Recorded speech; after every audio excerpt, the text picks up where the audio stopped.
This is John Finnemore's Souvenir programme.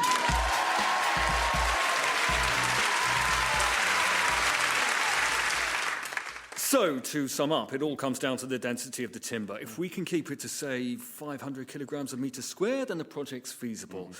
Otherwise, well, I wouldn't like to say. I see. Thank you, Jim. But obviously, denser timber is going to have a knock-on to the subsidence profile. Yes, of course. Does anyone have details of that? I do, yeah. Oh, Alice, great. Fill us in. Right, well, the site is located in a large alluvial plain. I see, yep, so it's impossible. Well, not necessarily, because actually groundwater extraction's been decreasing steadily over Right, so the we're last in with 10... a chance. For instance, if we can Well, sing we might a couple be, of but the thing is, the thing is, I've actually managed to see a copy of the county surveyor's report. Oh, right. And I bet I can guess what that said. Yeah. Well, you don't need to, because I can carry on telling you. The usual doom and gloom and arse covering, probably, 26, 28%? Interestingly, there are a lot more optimistic at least. I bet more like than 35. that. Yeah. Well, I mean, I can just tell you. But if you even so, like. taking that as a working hypothesis, somewhere in the 25 to 35 region... I can literally tell you what the number is. Is there any way of telling whether that's likely to rise or fall? Yes, yes, there is a way. Sorry, Alice, were you... Yes, I was, yeah. Sorry, you have the floor.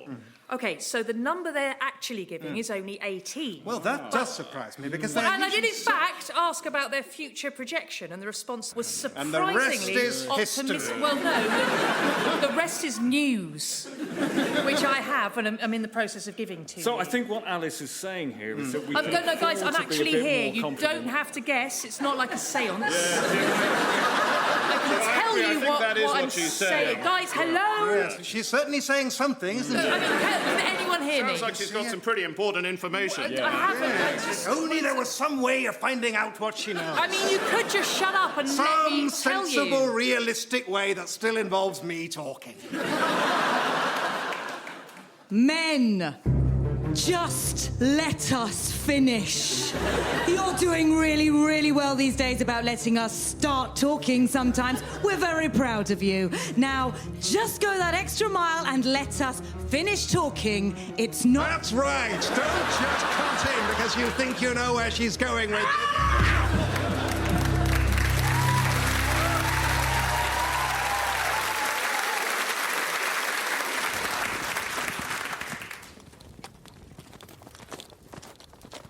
Ha-ha! Well done, my boys. The Sheriff of Nottingham is once again confounded. Well done, good Sir Robin. Thank you, Maid Marian. Aye, the sheriff was well foxed. Thank you, Little John. Truly our merriest exploit. Thank you, Will Scarlet. Hey, I'm Will Scarlet. Unbelievable.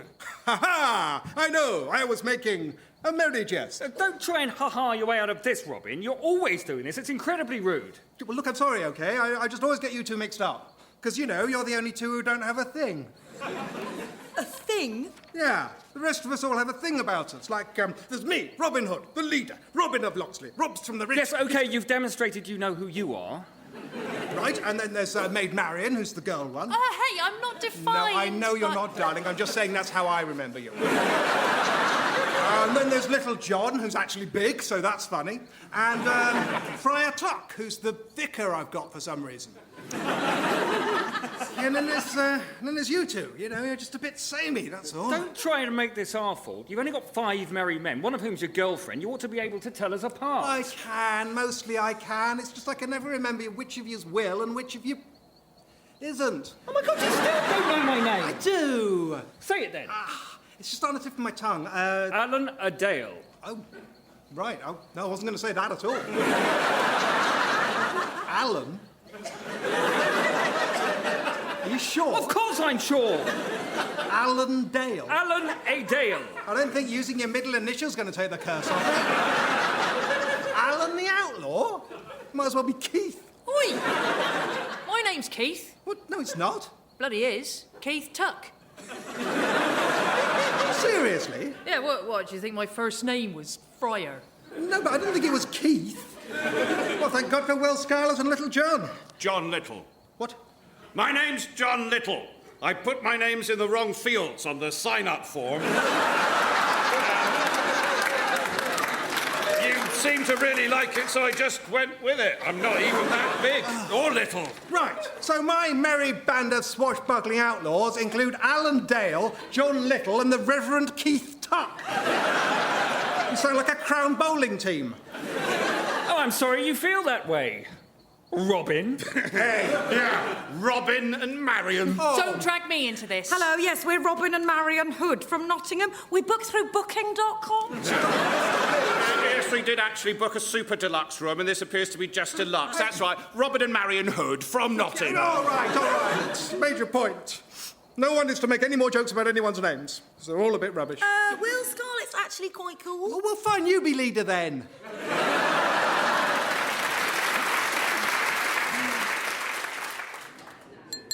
Thank you. I'm absolutely delighted to welcome you all here today to celebrate the marriage of my beautiful, talented, 1 in a million daughter, Joanne, to Tess. Now, originally, I was going to say here this was the proudest day of my life, because that's what it said in the template. But then I looked at it and I said to myself, you know what, Yvonne? You can't say that. And I'll tell you why not. Because Jo's going to be speaking later, and I know she'd call me out on it. No, you would. You know you would, darling. That's just the kind of relationship we have, where she feels completely able to hold my feet to the fire when I'm doing my usual thing of being ridiculously self-effacing. Mum, she'd say, I know most mums say their daughters' weddings are the proudest days of their lives, but come on, Mum, get real. Most mums have never walked the entire length of Hadrian's Wall. Or raised in excess of £130 for Help for Heroes. Or been to Bali. Anyway, today certainly is among the many, many, many proud days of my life, from an organisational standpoint, if nothing else. I'm sorry about the celebrant. We had absolutely no say there. I did protest, but apparently there's a rota system. So we ended up with Mrs. Sniffles there. And I did what I could. I gave her some warm-ups to do from my days in improv and a strepsil I found in my coat. But it was a lost cause, really. Anyway, that aside, I thought it went pretty well. The Stiltwalkers are engaged till 5, by the way, so if you've not had a look at them, pop out and have a look at them. What else? Well, Jo, of course, darling Joanne, little Jo Berg. Doesn't she look stunning in that dress? Would you believe it? She wanted to wear a suit. I said, darling, you know by now I am your staunchest supporter vis-à-vis the whole sapphic thing. But we have to draw the line somewhere. I mean, if anyone's wearing a suit, let Tess do it. She's got the shoulders to carry it up. Oh, speaking of, I should say a word about Tess as well. I like her. She's always very polite. I don't think that's more or less everything. Jo's going to do all the thanks, so I don't need to bother with that. And besides, it was basically all down to... Well, Jo's going to tell you. So I suppose all that remains is for me to invite you to raise your glasses and toast the happy couple. So, ladies and gentlemen, the bride and her wife.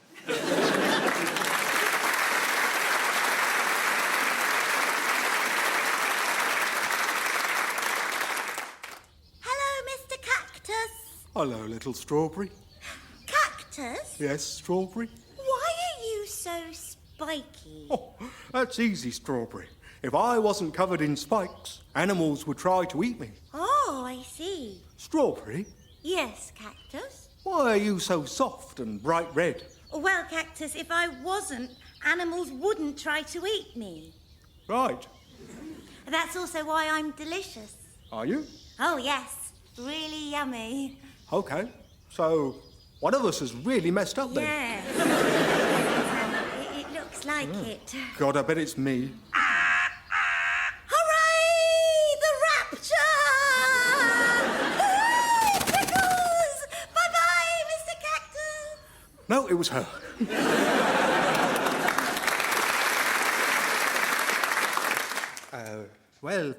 Thank you for coming all this way, Mr. Cook.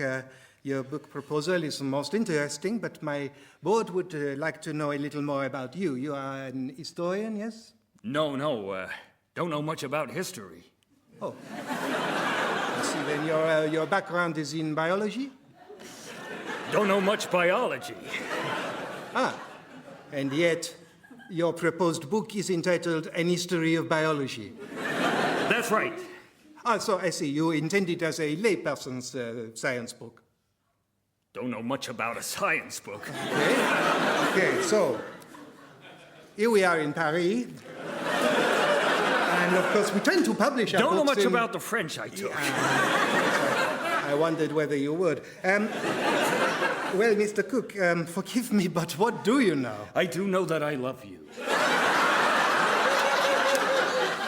Yes, and I love you too, but you have to give me something to persuade the rest of the board. I know that 1 and 1 make 2. Okay, that'll do. We'll retitle it A Very, Very Simple History of Mathematics.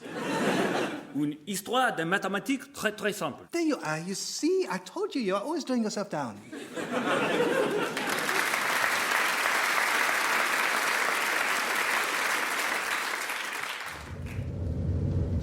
Thank you. And now just pull into the side of the road and park. Remembering the handbrake. Yep. Thank you. Well, I'm sorry to tell you, on this occasion, you have failed to pass your driving test. Failed? I'm afraid so. You had 2 major faults and 6... No. No? No. I'm sorry, I don't accept that. I don't... You see, in my life, I never let anyone tell me I'm not good enough. Well, that's very commendable. So I would suggest you book another test... No, you're not hearing me. I do not let people tell me I'm not good enough. I understand. Okay, so, am I good enough? At driving? Yes. No. But I don't let people tell me that. Right, but still, you're not. In your opinion. Yes. Right. But my opinion is that I am good enough. Yeah? I believe in myself. Oh, okay, but I'm a driving examiner. Oh, my God, are you literally telling me that my opinion is less valid than yours? In this one specific area, yes. No. Let me tell you something. Eleanor Roosevelt, okay, the first female prime minister of this country, she said, no one can make you feel inferior without your consent. And I don't consent. I'm not trying to make you feel inferior. Oh, really? Can you drive? Yes. Can I drive? No. Okay, I feel inferior. Oh. And I didn't consent. Look, sometimes it's appropriate to feel inferior because, John. Margaret, yes. Just say, I'm getting increasingly uncomfortable about the target of this sketch. Oh, really?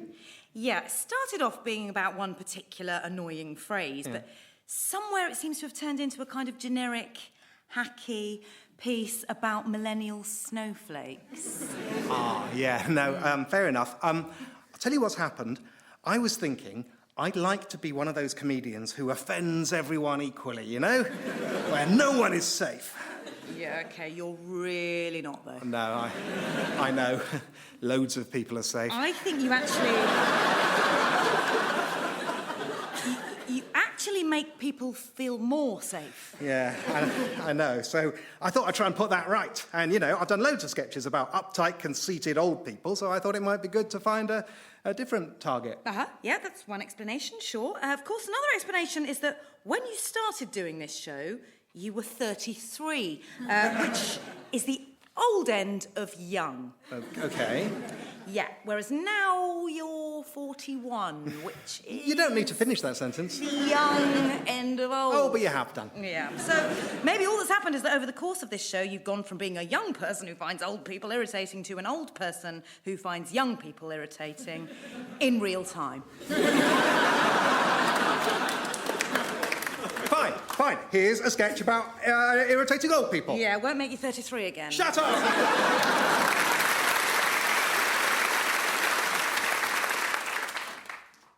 Excuse me, please. Hello. Hello. Yes, hello. We're Robert and Marion Hood. Yes. Yes, from Nottingham. Yes.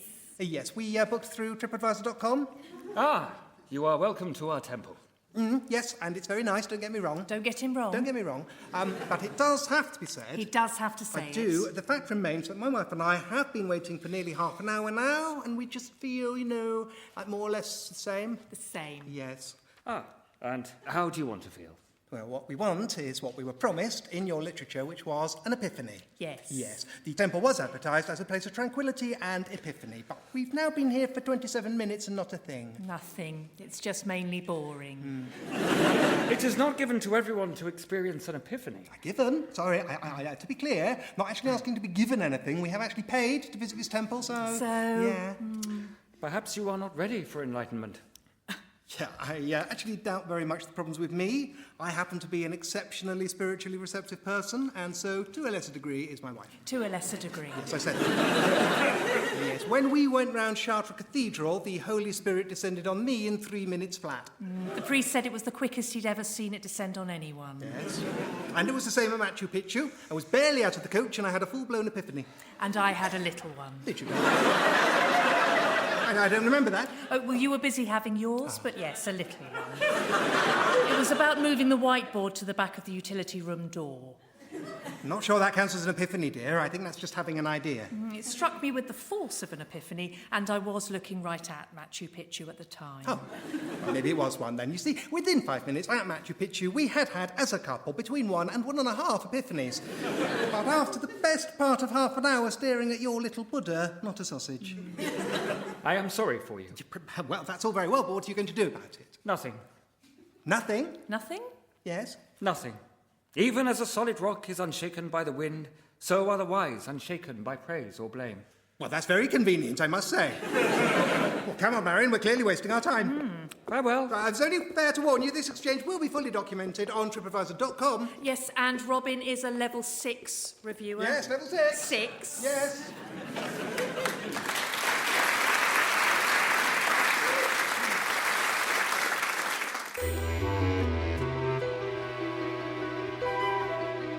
Well, since you ask me for a tale of the biter bit, the petard owner self-hoist, and medicine tasted by its own diabolical pharmacist, I believe I can furnish you with such a one. I was at home one cold, bright day in January when the doorbell rang and my valet came into my study. I sighed and explained to the man for the umpteenth time that when the doorbell rang, that meant that he should go and answer the door, not come to wherever I was. Oh, yes, sir, I was forgetting. Right you are. He left and shortly returned. A young gentleman to see you, sir. I have shown him into the drawing room. Have you? Yes, sir. Even though I am in here. Oh. I joined my guest in the drawing room. He was a young fellow of unusually short stature and evidently in some distress, for he was rocking to and fro pensively. Can I help you, young man? I hope so, Finnemore. I have brought you what I believe will surely be the most challenging puzzle of your whole career. Oh, have you? I mean, I like the easy ones, too. Still, fine. But first, would you care for a drink? Whiskey, absinthe, or something stronger? Something stronger? Like what? I don't know. A bear? Would you care for a bear? No, I think not. I'm a person of mild habits. If you have one, I will nibble pensively upon a rusk. So, providing a rusk, I poured myself a whiskey and absinthe and composed myself to hear my visitor's tale. Well, you should know that I reside with my parents in a small Sussex village. My father used to be a big noise in the city, but has retired and is now a vague smell in the countryside. My mother runs an agency helping cats find people who dislike cats so they can sit on their laps. And you yourself, I asked, what line of work are you in? I am at present a trainee human being, or to use the common vernacular, a child. I see. Well, that explains much that has been puzzling me. Your diminutive stature, the rusk, the rocking to and fro. Tell me, did you bring that rocking horse with you? I did, yes. I thought it wasn't one of mine. To continue, my parents and I are often visited by my aunt, a dull but pleasant enough woman, or so I thought. But 2 nights ago, Finnemore, my aunt, utterly unprovoked, committed the most extraordinary crime in full view of us all. What did she do?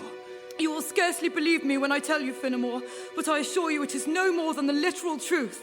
She got my nose. She got your nose? She got my nose. She got it. She did, sir. She got it. Your nose. My nose. She, in short, got, to put it plainly, the next word I say will be the object of the sentence, and it will be nose.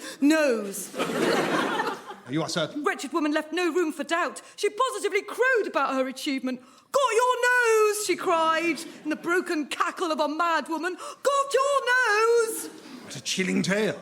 Were you in great pain? Oddly enough, I was not. Slight tweaking sensation, but nothing more. I do find that remarkable.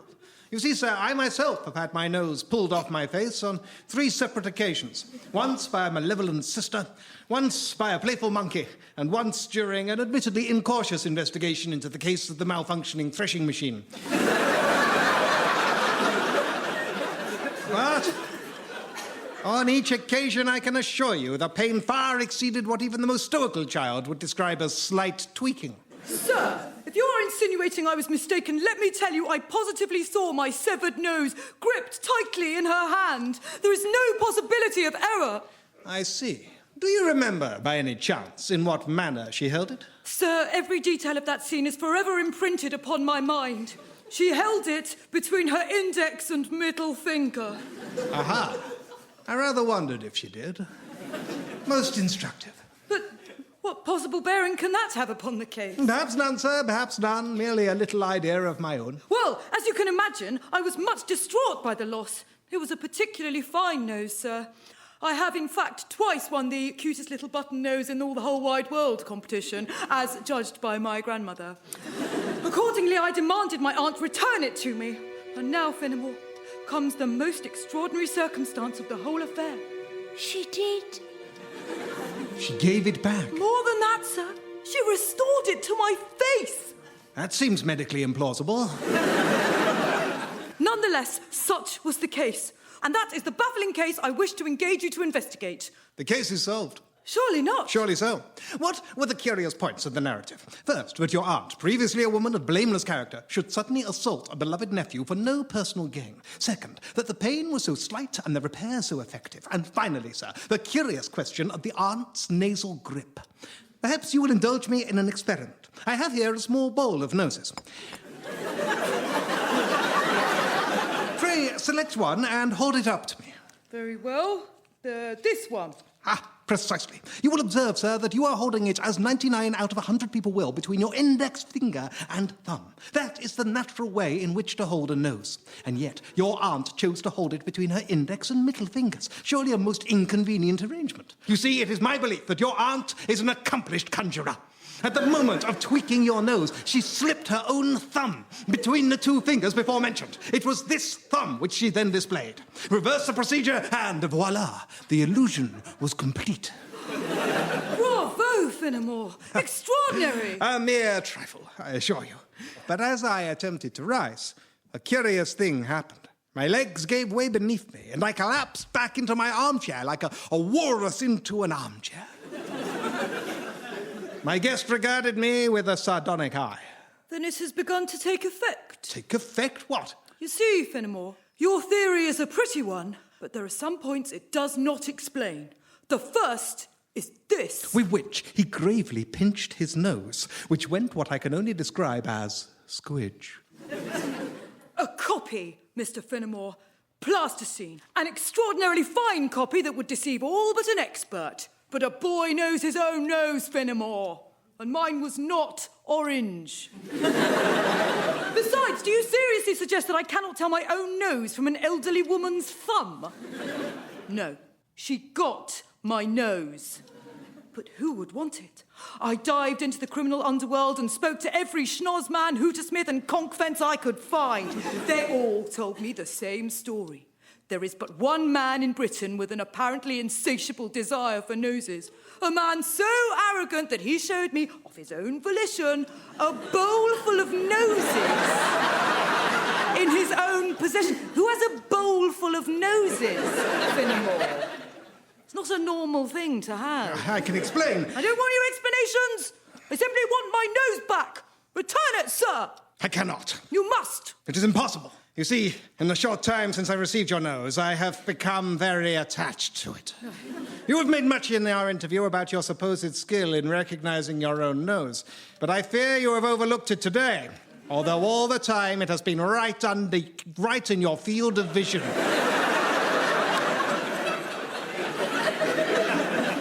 You mean Yes. that is? Yes, sir. It was in front of you all along, as plain as the nose on my face. But why?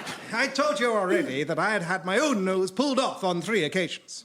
What I admitted to say was that it was only sewn back on again, twice. From my sister, and later from the monkey, I was able to retrieve it, but the threshing machine was a more implacable adversary. And since that day, I have hunted, bought, and yes, stolen noses to act as a replacement. But none would fit. The bowl I so incautiously showed you represents Cephalius. You see, my own original nose was noted for its extraordinarily delicate moulding. Indeed, I twice won the very same cutest little button nose in all the whole wide world contest you mentioned, but both times when I was in my 50s. It was clear no ordinary nose would do, so I contacted their head judge and, in the guise of a former winner's natural curiosity, asked who the current top seeds in the CLBN in all the WWW were. Well, she spoke very highly of a postmistress in rural Ethiopia and, of course, the current title holder, the finance minister of Japan. But then she revealed, with becoming modesty, that her own grandson was himself a past winner. Now, you may criticize me for choosing a mere child as my victim, but in my defense, Japan is a really, really long way away. Finnemore, you have told me nothing I did not already know. What? Quite so. I knew very well that my nose was attached to your face. I have asked for the return of my stolen property, Finnemore, and I will not be denied.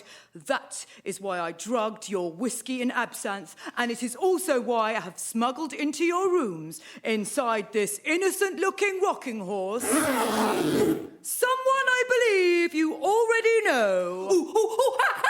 Oh, my God! My sister!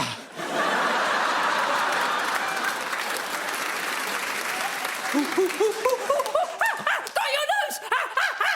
Good night. John Finnemore's Souvenir programme was written and performed by John Finnemore, with Margaret Cabourn-Smith, Simon Kane, Lawry, Lewin and Carrie, Quinlan. The producer was Ed Morrish, and it was a BBC Studios production.